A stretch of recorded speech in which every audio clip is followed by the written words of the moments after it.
Vjosa Osmanin për presidente. Sepse është politikania me afërt në Kosovë me presidentin Amerikan. Edhe unë ishte pak e çuditshme sepse deklarimet vendosja kandidatë. Ta përfundoj. Deklarimet e zotit Hoxha ishin siguraj me qenë në pozitën e ministrit jashtëm. Edhe me një agjendë shtetërore në Shtetet e Bashkuara të Amerikës, ndërkohë që pjesëmarrja e zotit Hoxhaj, edhe për çudi deri në absurd dhe shumë politikanëve kosovar në lutjet e mëngjesit, është pa agjendë shtetërore, pa agjendë institucionale.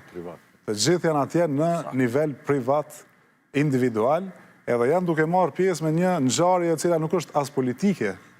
Lutjet e mëngjesit është një gathering ku promovohen vlerat e besimit, mirësjelljes, dashurisë, e kështu me radhë, masë s'është as protokollare. Kështu që gjitha këto takime që zhvillohen në margjinat e lutjeve të mëngjesit janë takime në nivel individual, pa protokoll, të cilat nuk shtyjnë asnjë agjendë shtetërore përpara.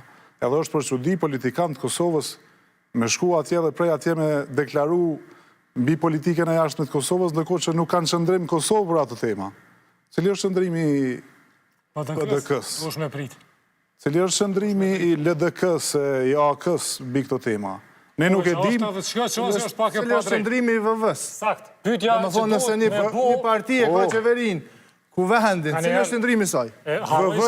Ma moti se unë në zanot, që kjo është dhe opozita që amenën, din dikush që amenën vetë vendosje për që të. Zoti Shpis.